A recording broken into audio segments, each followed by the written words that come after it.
Here I'm going to show you how to solder a switch. If you take a look at the switch, you can see there's some strands of wire sticking off of it. So the first thing you want to do is make sure that you don't, so if you get in there, they should break them off just like they did. Good. Next thing you want to make sure you do is you want to make sure that the one on, that everything looks like the one on the right. Notice how there's a little bit of copper before the green plastic, and then on this one it goes kind of like the green plastic goes all the way up to the switch there. You're probably going to burn this one when you solder it because it's too close. This one, because there's a little bit of a gap, that one shouldn't burn when we solder it. Now the key with soldering the switch is you're really just, your goal is to get the solder on there so that the switch wires don't come undone. And then to do that, you can kind of like pick your spot for your solder. Like you could kind of like maybe go in the center here.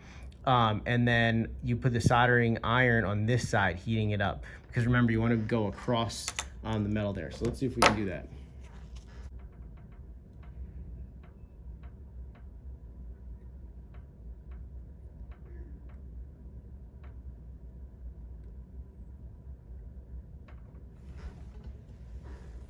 Looks pretty good.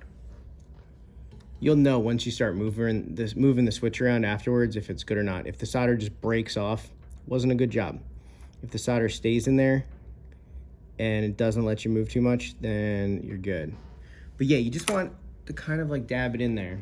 And I noticed I didn't burn the green wire because I really kept it away from it. I kept it up here, which is again, another one of your goals when you're doing this. So again, to kind of look at what it looks like from the back, you can see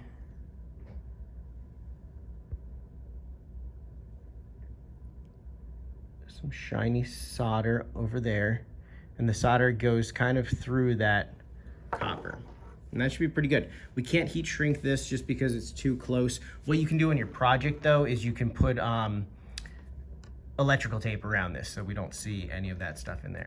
You don't want the solder to go from the middle to the left or the right wire, whichever one you're dealing with here. So you don't want this to touch this over here. You want to keep them apart. And you want to make sure that when it moves around, they don't accidentally touch, because that'll short circuit your project. So you want to make sure that they're far enough apart where they don't interact. There's a tiny little strand over here you might have noticed. I'm going to cut that off also to make sure that that doesn't cross.